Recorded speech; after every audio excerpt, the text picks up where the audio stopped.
토비 분석을 위해서는 먼저 여기 보시면 Create New Project, Open Existing Project 있습니다. 기존의 학생들이 저장해 놓은 것들이 있는데 이거 중에 하나를 선택할 수 있어요. 여러분이 같은 프로젝트 안에서 여러 번 분석을 할 때는 한번 만들어 놓고 그 다음부터 불러와서 그 팀 안에서 계속 데이터를 쌓아 나가시면 돼요. 처음에는 첫 번째는 먼저 만들어 줘야겠죠. 이름을 좀 의미 있는 걸 썼으면 좋겠는데 예를 들어 HFE 2020에 1분반 1조 이런 식으로 해주면은 그게 폴더명이 돼요. 나중에 그 폴더 안에 모든 분석 데이터들이 저장이 되겠죠. 저희는 글래스 타입이니까 글래스를 선택을 하고요. 그래서 create 합니다. 그러면은 폴더가 생성이 되고 프로젝트가 열리는 거예요. 프로젝트는 일종의 라이브러리 같은 건데 이 속에 여러 레코딩을 다 집어넣을 수가 있습니다. 세 사람을 했으면 세 사람을 예를 들어서 기존 거 하나 새로운 거 하나 했으면은 총 6번이죠. 세 사람 곱하기 2 그러면 6개의 데이터가 여기에 나중에 리스트가 돼요. 어떻게 불러오냐면은 import에서 프로젝트 데이터를 불러와야 되는데 D 드라이브 USB를 꽂으면 D 드라이브가 생기죠. 이 USB 뭐냐면 카드 리더기예요. SD 카드 리더기예요. 토비 글래스에 SD 카드 형태로 저장이 되거든요. 로 데이터가 USB에 연결해서 컴퓨터에 꽂은 다음에 import glass recording 해서 선택을 하시면 이 데이터가 많이 뜰 거예요. 여러분 팀에서 촬영한 것뿐만 아니라 모든 팀 데이터들이 SD카드에 저장이 되어 있는 건 여기 다 떠요. 그 중에 여러분들이 가져올 거를 선택해서 가져오는 거예요. 그렇기 때문에 누구를 측정했는지 언제 측정했는지 이런 데이터가 요게 중요합니다. 여기에 participant name이라든지 프로젝트가 안 뜨는 게 약간 아쉬워요. 그러니까 저장할 때는 프로젝트별로 레코딩을 했는데 불러올 때는 그 프로젝트를 선택하는 부분이 없어서 이름과 날짜를 보고 가져와야 되는 거죠.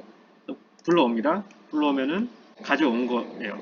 USB 카드에서 이제 컴퓨터로 복사가 됐어요. 두 개가 복사가 됐는데 여기서 이제 더블 클릭해서 여러분 내용을 보시면 돼요. 네, 저는 이미 저장되어 있는 거를 한번 불러와 보겠습니다. Existing Project라고 있잖아요. Open. 자, 뭘 열어볼까? 테스트 한번 열어볼게요. 어떤 게 녹화된 거, 이거는 이 토비 글래스에서 녹화한 거를 아까 그런 식으로 임포트 해가지고 받아오면 레코딩이 이렇게 쭉 생기죠. 스냅샷을 준비해야 되는데 스냅샷이 뭐냐면 스냅샷을 여기 불러올 수가 있거든요. 불러오면은 이미지 파일을 불러오는 거예요, 결국. 여러분들 피스넷 사이트가 페이지가 계속 바뀌잖아요. 페이지가 3번 바뀐다 그러면 3개 페이지인 거죠. 페이지 1, 페이지 2, 페이지 3, 뭐 메인 페이지, 무슨 페이지, 무슨 페이지. 그 각각의 페이지가 파일로 저장이 돼야 돼요. 페이지가 10개면 10개 파일이 오겠죠. 그리고 만약에 스크롤이 길어요. 스크롤이 길면은 그거는 2페이지로 나눠서 나누는 게 아니라 이미지가 굉장히 긴 이미지를 만드셔야 돼요.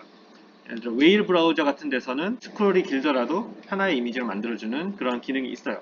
휴대폰도 마찬가지예요. 이게 스와이프해서 위로 슬라이드해서 올리는 스크롤이 있어서 올려야 된다라고 하면은 각각 화면 캡처를 하는 게 아니라 위아래로 긴 이미지 한 장을 만들어야 돼요. 그래서 가져오시면 됩니다. 테스트 툴을 열어보겠습니다. 여기 보시면 영상 편집 툴 같이 생겼습니다. 그리고 오른쪽에 있는 게 스냅샷이에요. 처음엔 스냅샷이 없는데 스냅샷을 집어넣은 거예요. 스냅샷을 처음에는 어떻게 생겼냐면 이것도 지우고 클립 셀렉션. 처음에는 뭐 이렇게 보여요. 처음에 이렇게 보여요. 빨간색 바를 움직이면 이건 예전에 수업 시간에 촬영한 건데요. 두 가지 화면이 있죠. 자, 화면이 첫 번째 화면 음식에 대한 게 있고 두 번째 화장품에 대한 게 있는데 스냅샷을 일단은 음식만 가져왔어요. 화장품 스냅샷을 안 가져오고 일단 음식을 비교하겠다 이거죠. 밑에 보시면 중요한 게 아이 무브먼트라고 해서 여기 조금 끊어져 있는 게 보이죠? 끊어져 있는 거는 눈동자가 제대로 측정이 안 된 거예요. 여기 화면에서 여기 보면 게이지 샘플 해서 74%. 테스트 1을 열어보면 중간에 많이 끊어져 있을 거예요. 눈동자 인식을 못한 부분이 있다는 거죠. 여기. 그죠? 여기는 눈동자 인식을 못했어요. 화면상에 눈동자가 안 보이죠? 눈동자를 인식을 하면은 화면상에 이렇게 보여야 돼요. 빨간 점과 선으로. 근데 이만큼을 눈을 감지를 못한 거예요. 이 부분은 분석할 수가 없어요. 근데 레코딩 2 같은 경우는 96% 됐네요. 96%짜리이기 때문에 끊어진 부분이 거의 없기 때문에 이거 분석하기 좋습니다. 참여자가 어떤 앱을 사용하는 것을 이렇게 한 번에 촬영하잖아요. 화면이 바뀐다는 거죠. 이렇게 바뀐 화면 각각을 영역을 지정해 줘야 돼요. 예를 들어서 이 사람 같은 경우는 그걸 노란색으로 하는 거예요. 여기서부터 바뀌기 전까지, 바뀌기 직전까지, 여기까지 이 사람이 눈을 움직였다는 거예요. 이렇게 선택한 다음에 스냅샷을 선택해서 이렇게 좌우로 만들고, 여기 보시면은 점점점을 클릭한 다음에 오토매틱 매핑이라는 이 기능을 클릭해 줘야 됩니다. 그러면 뭐 팝업 창이 뜨거나 그런 게 아니에요. 이게 좀 아쉬워요. 인터페이스적으로 뭔가 프로그레스가 보이면 좋은데 이렇게 돼 있어요. 이쪽 위에 상단에 지금 매핑 되고 있습니다 라고 클릭을 해야지 나옵니다. 이게 100%가 차면 이 화면 스냅샷 위에다가 오버랩으로 어떻게 눈이 움직였는지 이런 걸 보여주는 거예요. 그래서 스냅샷이 필요합니다. 자동으로 이 화면, 이건 동영상 녹화잖아요. 이 동영상에서 특정 부위와 이 화면이 매치가 되는 그 매치를 찾아줘서 이 깨끗한 화질의 화면에다가 눈동자가 어떻게 움직였는지를 뿌려주는 거예요. 그게 바로 오토매틱 매핑 기능입니다. 그래서 해당 스냅샷, 특정 화면의 사진이 필요하고 그 사진에 해당되는 영역을 선택을 한 다음에 그 다음에 매핑을 시켜줘야 돼요. 자, 밑에 보시면 이 완료됐어요. 여기 완료됐다고 뜨죠. 어떤 이게 팝업 창이 딱 뜨는 게 아니기 때문에 약간 가시적이지 않아요. 그런데 위에 보면은 아까는 파란색으로 돼 있었는데 지금은 흰색으로 바뀌고 클릭해보면 컴플리트 됐다.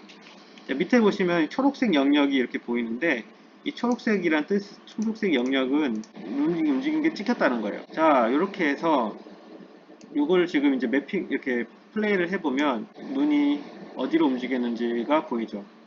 자, 이게 준비가 됐어요. 준비가 되면 이렇게 해놓으면 그게 밑에 내가 어떤 부분이 관심이 있느냐라는 이제 목록이 생기는 거예요. 스냅샷을 지우면 같이 지워질 거예요, 밑에. 자, 스냅샷 다시 지워버리죠. 나는 이 스냅샷에 관심이 있고 이 스냅샷에 대해서 이 사람은 recording2라는 이름인데 지금 여기서부터 여기까지 30초 정도가 하나 생긴 거예요.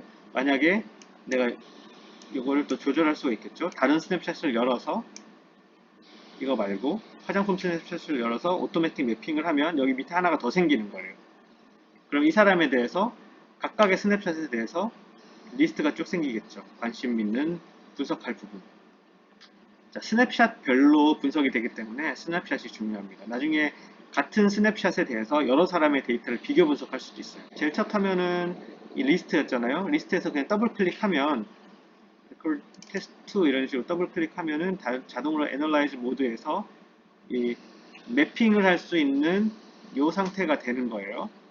여기 1단계예요. 1단계는 각각의 스냅샷별로 이 매핑을 하는 게 1단계고 2단계는 여기 보면 비주얼라이제이션이라고 클릭하면 모드가 바뀝니다. 두 번째는 시각화 모드예요. 시각화 모드. 자, 여기서 우리가 눈의 움직임이라든지 눈이 어디에 많이 머물렀는지를 볼 수 있는 거예요. 좀 이렇게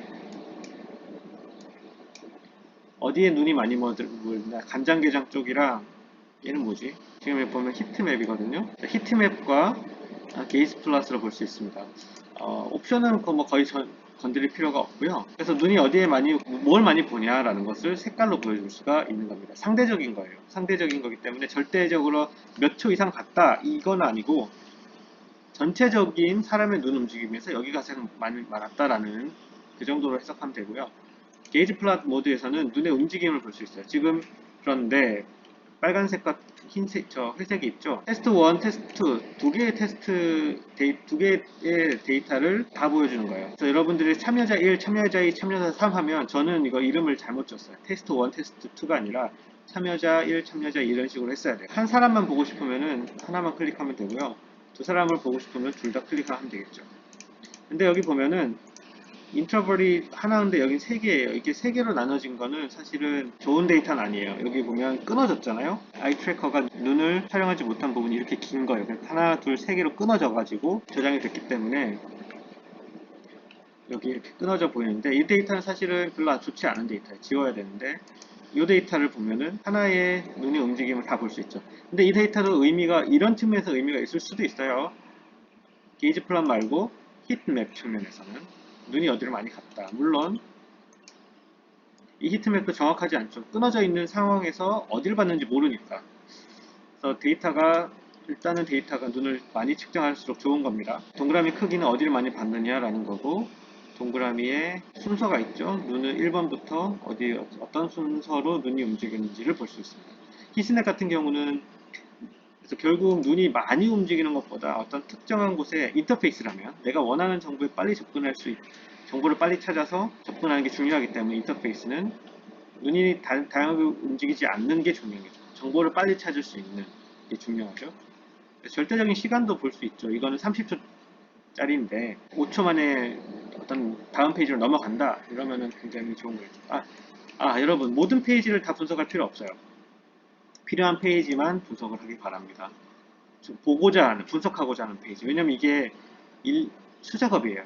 굉장히 시간이 많이 걸리기 때문에 여러 사람에 대해서 모든 것을 이렇게 매핑을 일일이 해가지고 분석하면 굉장히 복잡하죠. 좀 더 고급 분석이 있는데 여러분은 일단은 히트맵과 게이지 플랫을 두세 사람이다. 그럼 두 사람, 세 사람 이렇게 쌓이겠죠?